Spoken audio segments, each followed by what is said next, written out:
guys, welcome to the Everett Silver Show. We have exciting guests as we do every week, and so I want to thank you so much for tuning in, and I'm always bringing it to you, so thanks so much for staying in tune with us. Stay connected. You're watching the Everett Silver Show. Day 10. Your time at boot camp is coming to an end. You came looking for help, and we gave you the tools. We've challenged you mentally, physically, and emotionally. Now, it's time to determine the rest of your future. Leave together, or do you leave alone? The final decision is yours to make. To help you make that final informed choice is Judge Toller. Hey, Everett, how you doing? Man, it's a pleasure to have you on the show again, buddy, and thanks for doing it. Of course. Thank you so much for having me back, man. Well, I'm telling you guys, I have my special guest, Dr. Ish Major of Marriage Boot Camp Hip Hop Edition. I tell you, some major things that are happening on the season finale that's going to be taking place this Thursday at 9 p.m., guys, on WeTV. And I tell you, Dr. Ish, man, you have a task on your hand, man, just trying to, well, then, too, on the other hand, you got 15 years of experience for, I guess when you start thinking in terms of what the male and female psyche needs to do, man, talk about the show. Man, listen, we've had a little bit of everything go on this season, Everett. I mean, we've got, right? We've had alcoholism, we've had enabling, we've had cheating, we've had maybe I'm pregnant, maybe I'm not. We've had folks putting hands on each other. So all bets are off for the finale, man. I don't know what's going to I'm going to show up just like y'all. We're just going to see what happens. I don't know. Man, I'm trying to tell you, and you know what's so amazing to me, though? When I saw some of the trailers, and I don't want to give too much away, you're not afraid of the moment. You get right into them. You tell them what they need to hear. And I guess that experience of, because as I started alluding, saying 15 years of, demystifying the male psyche and helping men and women, kind of navigate their way through it. Talk about, you have so many scenarios, and you have ways of putting stuff so they can see who they are and what they're doing. Yeah, man, it's just about being able to relate. I grew up in a real big family, 5 sisters, 8 aunts, mom and dad were together for 56 years. So I really did a lot of listening and just kind of, it's intuitive to kind of figure out how people communicate. But, my job as a psychiatrist is to show up and tell people the truth, right? We've all got those things, Everett, that we're pretending not to know about each other and to know about ourselves. But the second you can say it out loud, then it gets that much smaller. So my job is to help them say it out loud so we can put our arms around it and work away at it. I tell people this all the time, Dr. Ish. We can almost love the hell out of people. Isn't that true? We've got to learn how to, I guess, deal with stuff even when pain is involved. Isn't that true? Right. Pain is going to be involved. And for most of us, man, we've got to figure out a way to love our partner without it hurting us, which means we have got to heal those childhood wounds. We got to heal those core issues as much as possible so we can be as whole as possible when we come to that relationship. We all look into relationships we're attracted to the thing that we think makes us whole. So if we can be as whole as possible, then we're going to attract that same likeness back to us. Now, Dr. Ish, last thing I want to ask you, a lot of times people don't understand this, but people are people, but you're dealing with celebrities, stars. Yeah. Do you find it any different than some of the just the ordinary things that, relationship go to? Because I'm telling you, man, you really got into them, man, and it was just something to see. But the ultimate thing the ultimate goal is to build a relationship. Yeah, so we're all human, right? And so we've all got those insecurities. We all know somebody who's cheated on somebody, if not ourselves. We all know folks who've dealt with pregnancy issues. We all know somebody who's struggling with alcoholism. We all know, sadly, somebody who's being affected by some form of domestic violence, whether it's verbal or emotional or physical. And so with the celebrities, with our hip hop folks in particular, right, those things are just on steroids now because it's on a grander scale. They live their lives out loud on Instagram, on Twitter, on TV for you, and they've got a bunch more money. And so they got much more access and not a lot of people willing to tell them no. So that's what gets them into trouble. And the pandemic, Dr. Ish, don't help. We're closer now. We're spending more time, and we're finding out stuff we wouldn't have known if we were busy. Right, man. The pandemic is like pouring gas on a fire, man. So everything that was bad, whoosh, it just blows it up. Man, I I love you, man. And listen, guys, you got to make sure you catch Dr. Ish Major, Marriage Boot Camp, baby, Hip Hop Edition. I'm telling you, the finale is going to be something that you don't want to miss. As a matter of fact, I think we're going to find out where each relationship goes. Is that correct? We absolutely are, man. It's decision day. So what's going to happen this Thursday is you're going to get lie detector results back, which always sets it on fire. And then from there, they got to go right into deciding, are we leaving together or are we calling two separate Ubers and you can pack your stuff? So we going to see. Guys, you don't want to miss season finale of Marriage Boot Camp Hip Hop Edition with my main man, Dr. Ish Major, man. It's always a pleasure to have you, buddy. Always a pleasure, Everett. Thanks so much for having me, man. Hey, man, anytime. Love it. Bye-bye. Well, guys, thanks so much for tuning into the Everett Silver Show. Stay tuned. Don't turn that dial because we got more exciting guests right here on the Everett Silver Show. Be back. Derricos! I'm Karen. And I'm Deon. And we have 11 amazing children. Sounds like a herd. It sounds like a herd of horses. We've had 4 sets of multiples back to back. That's right. We've had multiples. I've been pregnant 6 times. And all of my children were naturally conceived. You're pregnant again? After our first 2 children, we had our twins, followed by our quintuplets. 5 babies. Then twins, and now I'm pregnant again with triplets. They're multiples, just like you all are. You like it, man? Having 4 sets of multiples back to back, it's like getting struck by lightning while getting struck by lightning. Many parents know with just 1 child, 2 children, it's a job. But when you have 14, soon to be 14, it's a job. They don't have their pants. Where's your pants? No one touches your hair. Can they smell it? We have our good days and our bad days. Aww. There's always enough love. Absolutely.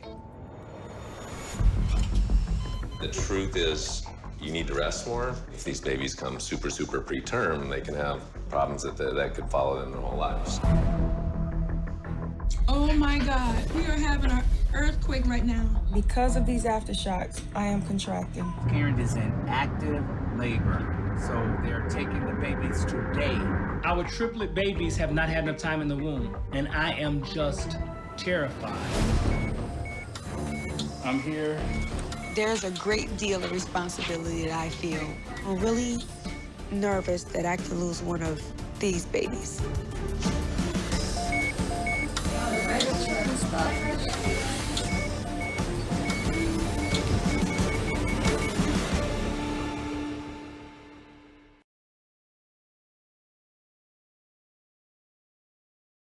And Deon, how you guys doing?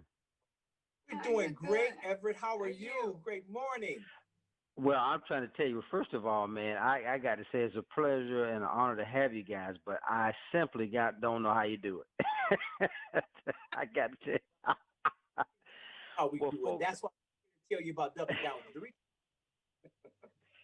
Well, I'm telling you, I got to tell my folks, doubling down with the Derricos, I have Karen and Deon Derrico with us. You talking about TLC's new family program showcases the energetic and loving family, multiples, I mean, quintuplets to triplets to 2 singletons and 2 sets of twins. I don't even know where to start, guys, because, again, have you on the show, man, is just wonderful. But let's talk about it because it premieres on Tuesdays. So let's talk about the show. So on Doubling Down with the Derricos, one of the things you will see is that we're faith-based. Right. On Doubling Down with the Derricos, you will come to understand how we handle challenges.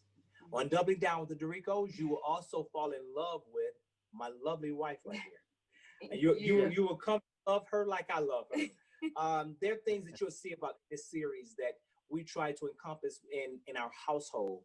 This, again, spiritually based love and just joy. Right. I mean, we really, it sounds like a cliche, but we really and truly enjoy having our children and we enjoy learning with them. Believe it or not, as great as we are parents, we're still learning from our children. And each child that we have, we still have learned that much more from the previous child. So you'll just see these sentiments echoed throughout the series. And I think I think that's what gravitates people to it, is because somewhere you either see yourself, You see your own parents, you see your grandparents, your aunts, your uncles, and that's where that similarity and that connection comes in at. Now, Deon, now you spoke a mouthful because you talked about it being faith-based. But now, Karen, I got to ask you, because I was reading some of the kind of the background and history of it. But you guys actually wanted a family, and you as a mother, you talk about making it work. You had to have a love and wanted this from the beginning. Is that correct? That is correct. You know, when you're sitting down and you're dating those first few weeks, I call it the preliminary time because you kind of figuring out and get to know this person and asking those questions to see, okay, am I going to stick around? Am I going to allow you to stick around? You're trying to figure it out. And one of the questions he asked me was, how many children do I want? Yeah. And I was like, I want as many as God blessed me to have. And, wow. Normally people say, I want 2, I want 3, I want this. I just have a natural love for children.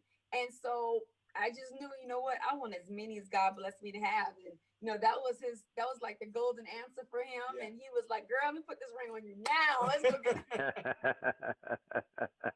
Now, listen, guys, I looked at I don't want to give too much away, but one of the trailers I saw, it was a serious case where one of the children I was looking at would have a heart transplant or something. Was that correct? Dawson is one of the babies, and you'll see that she was born with what's called VSD, ventricular septal defect. That is correct. Yes. So it wasn't a heart transplant, but yeah. Yes. Right, now, because I know the severity of it. I mean, because guys, you're talking about, when I watch some of the show and some of the things that's going on, it is amazing how you look at just family life and all its aspects that come with it. And it seems as though, Deon, is that the center of your goal, man? Just talking about what you want your house. You're teaching them because you talk about it openly with your kids, every dialogue right there. Talk about that. That's important. Yes, my mother, I was raised by a single parent.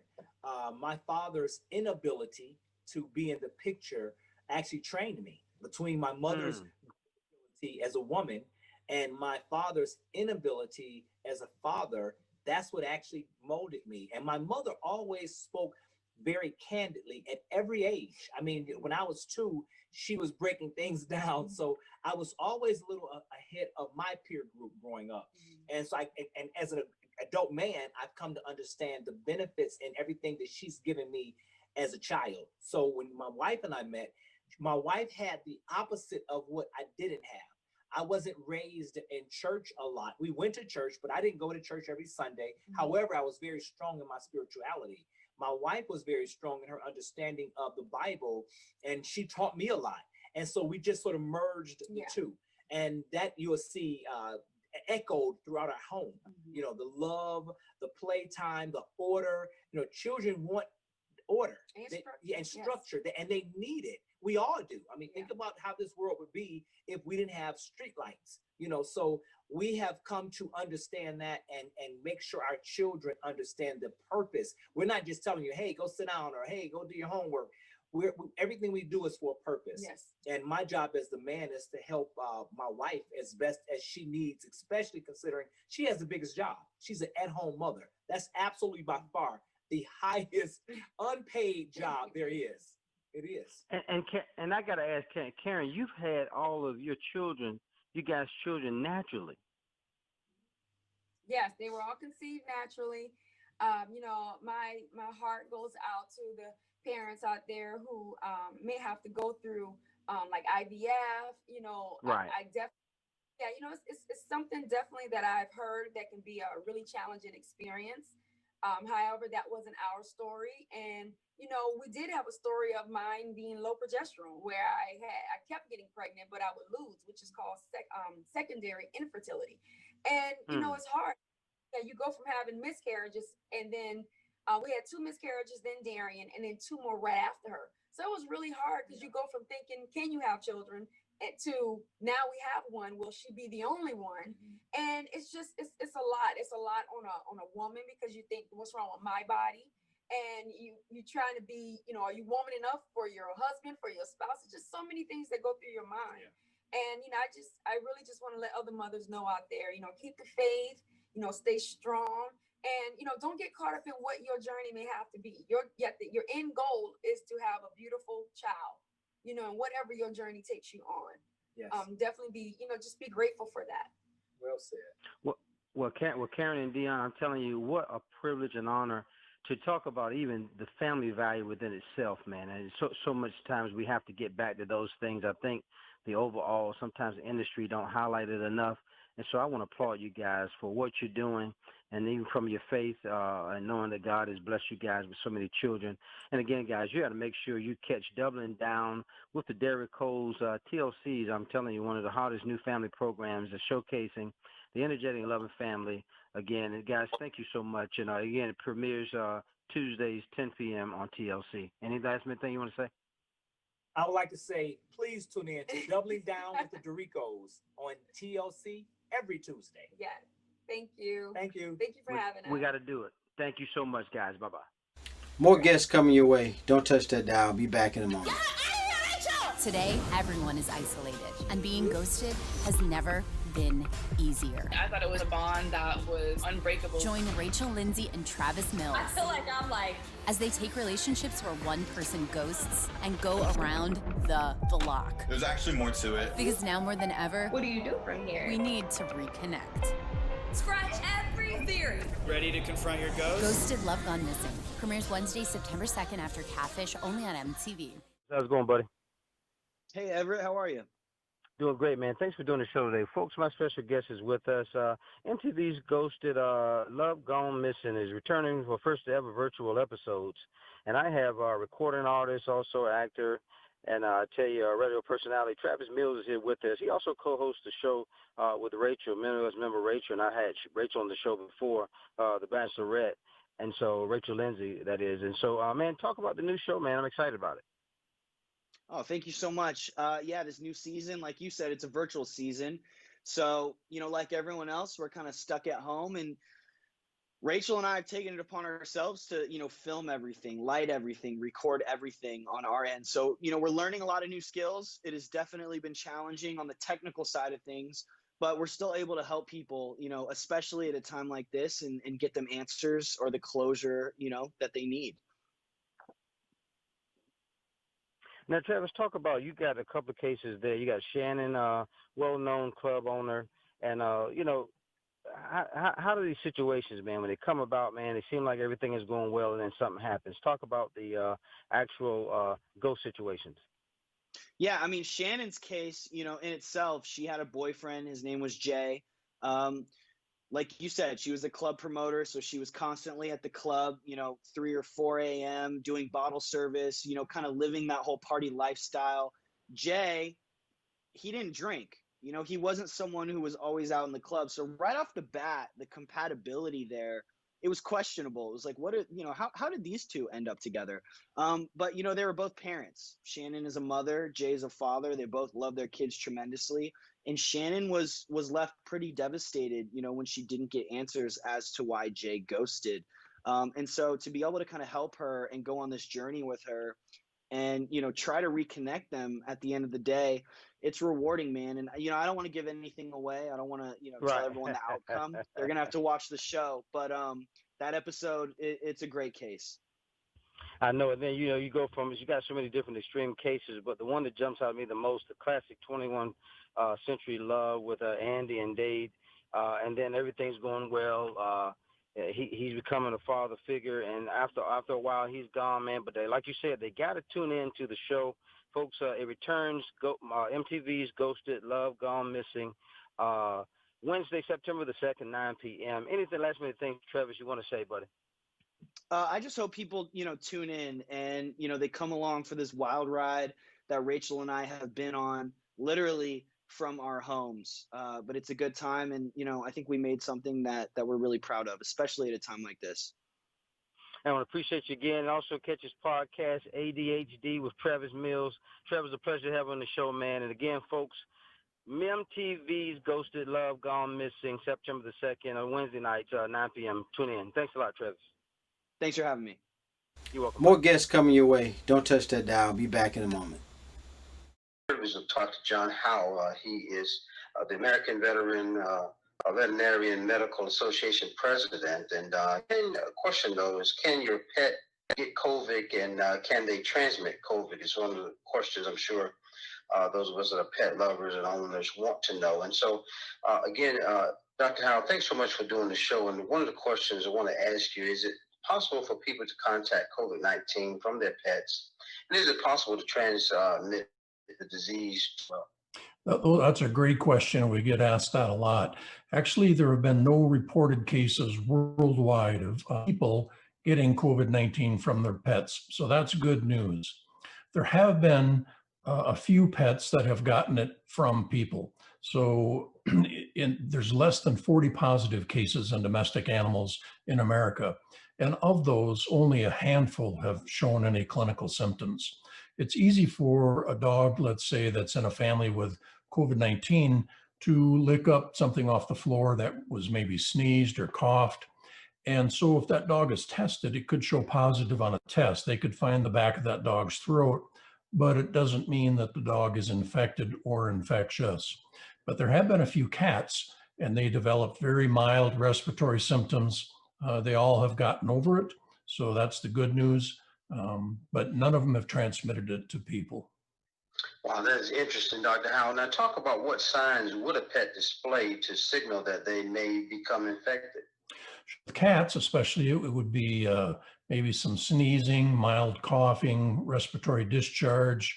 They could have mild labored breathing, so panting, run a low-grade fever, things like that. Now, the lions and the tigers at the Bronx Zoo, they had a little more clinical symptoms, but they're not the same as domestic cats. Even though they're in a cat family, you know, they get certain diseases that cats don't, and vice versa. Now, Dr. Howe, are there any tips, I guess, for the best ways to shelter at home pet? Yes, if you are, let's say someone in the family has COVID-19, it's best if somebody else in the family can take care of the pet, just to be extra cautious. You don't want your pet to have to go through something, you know, that it doesn't need to. Wear a face mask around the pet if you're sick. Don't hug and kiss the pet, although I know how difficult that is to do. We all love our pets. You know, they give us extreme comfort and joy, but that's the best thing you can do is use normal caution. It's really good, though, if you're healthy, to still take your pets out for exercise and for walks. You know, maintain social distancing, of course. Keep your pet away from other dogs and other people. Don't let strangers come up and pet your dog because you don't know what condition they're in. But it's really good for that exercise. And another important thing, don't put a mask on a dog. You know, that would interrupt their breathing. They breathe much faster than we do. And don't put chemicals on your dog or disinfectants, that type of thing. Wow, that is interesting. That's some good information, Dr. Howe. Now talk about what is the human, I guess, animal bond, and how is it affected, I guess, during time of crisis? The bond is so strong, as you know, that we have with our pets. And it's important that when you go back to work, if people are sheltering at home, when they do start to go back to work, you need to retrain that pet, especially if you adopted a new puppy. Retrain the pet so that get them used to you leaving at work. The normal time you would go, let's say you leave at 7:30 in the morning, just start getting up and leaving at 7:30 in the morning, maybe even just leaving for 5 minutes, you know, drive around the block or drive a short way and come back, and get that pet used to you being gone, and give it a reward. You know, when you leave, reward it for good behavior, because you don't want your pet to start to exhibit signs of anxiety where they can start to do some bad behavioral things. Also, if you have a crate, use a pet crate and get them used to being in the pet crate. It's also a safety place for a lot of pets, especially if they have small children in the home. The pet feels that they can go into the crate and avoid the chilling on the ears and the tail and jumping on them and things like that. So crate training is also a good thing to do. And then, Dr. Howe, lastly, what are some of the other pet-related hot topics that will be discussed at this year's, AVMA convention? Sure. There'll be some big seminars, of course, on the latest research and CBD oil, things like that. You know, there's no FDA-approved CBD product for pets. A lot of people want to try to use it, especially in their older dogs with arthritis. And there's maybe some hints that there may be some benefits to that. But until there's FDA approved research being done, it's very difficult to try to recommend something like that. CBD oil is supposed to have less than 0.3, but it's not regulated or checked, and some of it could have more, in which case now you're giving your dog a class 1 narcotic, which would be bad because dogs don't react the way people do with cannabis. And there's a lot of poisonings and overdoses in dogs with cannabis. They get it and then they get toxically sick. They don't get high like people, but they might start getting a little panicky and curdling urine. Sometimes they're howling. They can go into seizures and actually go into a coma. I had a dog that came into me many years ago in a coma, and after finally quizzing the people, could your dog have gotten into, some prescription drugs or something? They finally fessed up and said, well, doc, if you won't call the cops on us, our dog ate a pan of marijuana brownies. That dog was, Oh, wow. that dog was in a coma for 2 days on a respirator and IV fluid. Unbelievable. I tell you some of the things, and Dr. Howe, I had to tell you, looking at your extensive background, sir, and all the work that you've done in the communities, from starting practices to, you served 2 government terms in Minnesota on the Board of Animal Health, just so extensive knowledge. And so we thank you so much for doing the show. Now, where can my viewing audience go to information, all the stuff you gave us today? Sure. They can go to avma.org/coronavirus.